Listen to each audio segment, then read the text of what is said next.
नमस्कार मंडळी, श्री स्वामी समर्थ. तुम्हा सर्वांचे नवीन एका व्हिडिओमध्ये खूप खूप स्वागत आहे.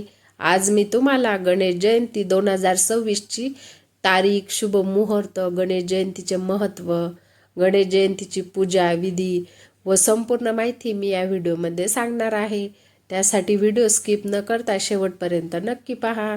व्हिडिओला लाईक करा, शेअर करा. चॅनलवर नवीन असाल तर चॅनलला नक्की सबस्क्राईब करा. माघ गणेश जयंतीचे महत्त्व. भाद्रपद महिन्यात साजरी होणारी गणेश चतुर्थी ही सार्वजनिक उत्सवासाठी प्रसिद्ध आहे. तर माघी गणेश जयंती ही प्रामुख्याने बाप्पाचा जन्मोत्सव म्हणून साजरी होते. हिंदू पंचांगानुसार माघ महिन्याच्या शुक्ल पक्षाच्या गणेश जयंतीला उत्सव असतो. गणेश जयंती गणपतीची पूजा केल्यास वर्षभर त्याचे आशीर्वाद मिळतात.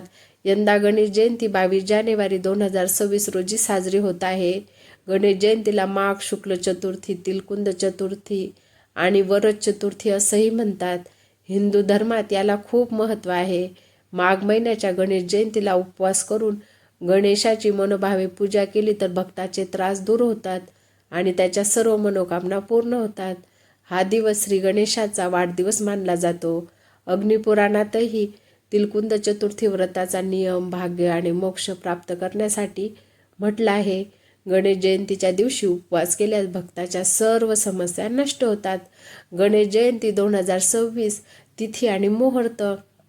चतुर्थ तिथी प्रारंभ 22 जानेवारी 2026 रोजी पहाटे 2:47 वाजता आणि चतुर्थ तिथी समाप्ती 23 जानेवारी 2026 रोजी पहाटे 2:28 वाजता.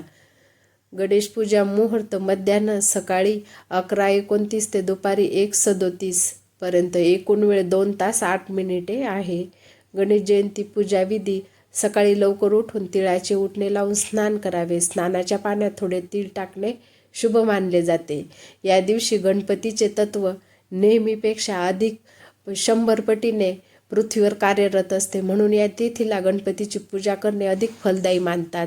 गणपतीसमोर बसून व्रत आणि पूजेचा संकल्प करावा. पाटावर लाल वस्त्र अंथरून त्यावर गणपतीची मूर्ती किंवा फोटो ठेवावा. गणपतीचे शुभ मुहूर्तावर पूजा करावी. शक्य असल्यास गणपतीच्या मूर्तीवर अभिषेक करावा.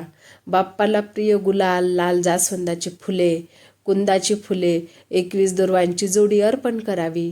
मोदक हा गणपती बाप्पाचा अत्यंत प्रिय नैवेद्य असला तरी माघी गणेश जयंतीच्या दिवशी तीळ साखर किंवा तिळगुळाचे लाडू किंवा मोदक अर्पण करण्याचे विशेष महत्त्व आहे. तीळ हे पवित्रतेचे, तपस्येचे आणि आत्मशुद्धीचे प्रतीक मानले जाते. या दिवशी षोडोपचार विधीने श्री गणेशाचे पूजन करून तीळ मिश्रित गुळाचे लाडू किंवा मोदकाचा नैवेद्य अर्पण केला जातो.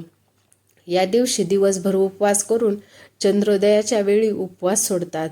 गणपती अथर्वशीर्ष, आरती व मंत्र ओम ग गणपते नमः या मंत्राचा जप करावा. गणेश चतुर्थीप्रमाणेच या दिवशीही चंद्रदर्शन करणे अशुभ मानले जाते, कारण त्यामुळे विनाकारण कलंक आणि मानसिक त्रास होऊ शकतो. माघी गणेश जयंती या शुभतिथीला स्नान, पूजापाठ, उपवास, जप आणि होम केल्यास विघ्नहर्ता श्री गणेश प्रसन्न होऊन तुमच्या जीवनातील समस्या, अडथळे दूर करतो अशी श्रद्धा आहे. विघ्नविनायकाची कृपादृष्टी सदैव भक्तावर आणि त्याच्या कुटुंबियावर राहते असेही मानले जाते. येणाऱ्या माघी गणेश जयंतीच्या सर्व भक्तांना मनःपूर्वक शुभेच्छा. श्री गणेशाची कृपा, आशीर्वाद तुमच्या जीवनात अखंड नांदो. धन्यवाद.